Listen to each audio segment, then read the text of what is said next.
જય શ્રી કૃષ્ણ મિત્રો, ચાલો આજે આપણે ફણગાવેલા મગના ઢોકળા બનાવીએ, એટલે સ્પ્રાઉટમાંથી ઢોકળા બનાવીએ. એની માટે મેં આ એક બાઉલ સ્પ્રાઉટ લીધેલા છે. લીલા મરચાં ઉમેરીશું, આદુ ઉમેરીશું, ધાણા ઉમેરીશું, લસણ ઉમેરીશું, 5 ચમચી હળદર ઉમેરીશું, પાણી ઉમેરી અને આપણે ગ્રાઇન્ડ કરી લઈશું.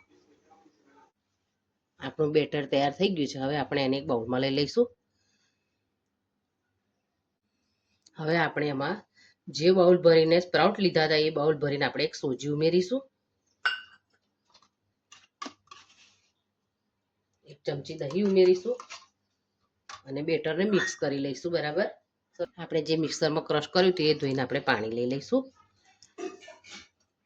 આપણે મિક્સ કરી લઈશું.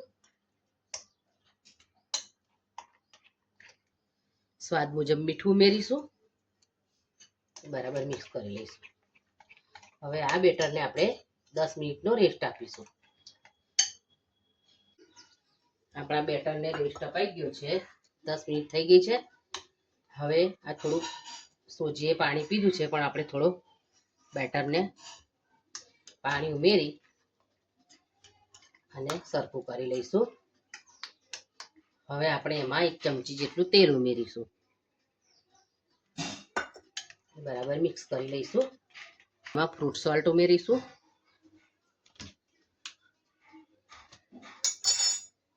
થોડું પાણી ઉમેરીશું, બેટરને મિક્સ કરી લઈશું. એને ગ્રીસ કરેલી થાળીમાં લઈ લઈશું.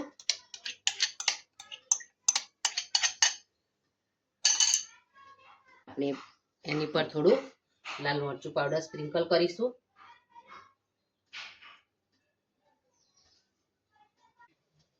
હવે આપણે એને પહેલેથી ગરમ કરવા રાખેલા સ્ટીમરમાં એને સ્ટીમ કરવા મૂકી દઈશું. 10 મિનિટ આપણે એને સ્ટીમ થવા દઈશું.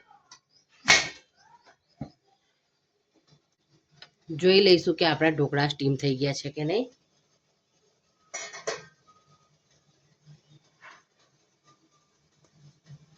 તમે જોઈ શકો છો સરસ સ્ટીમ થઈ ગયા છે આપણા ઢોકળા.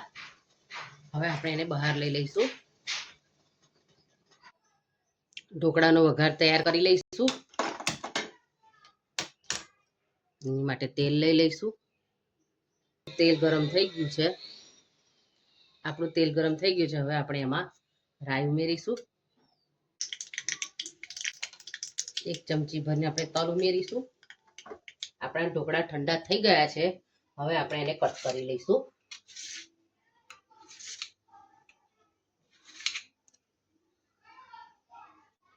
હવે આપણે જે વઘાર તૈયાર કર્યો તો એ આપણે ઢોકળા પર રેડી દઈશું.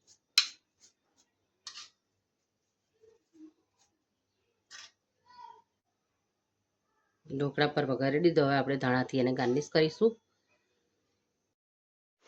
તો તૈયાર છે આપણા પ્રોટીનથી ભરપૂર ઢોકળા. તો તમે એક વખત મારી રીતે ઢોકળા ચોક્કસ ટ્રાય કરજો. અને તમે રેસિપી જુઓ છો પણ કોમેન્ટ નથી કરતા. તમે કોમેન્ટ કરો તો મને પ્રોત્સાહન મળશે બીજી વાનગી બનાવવાની.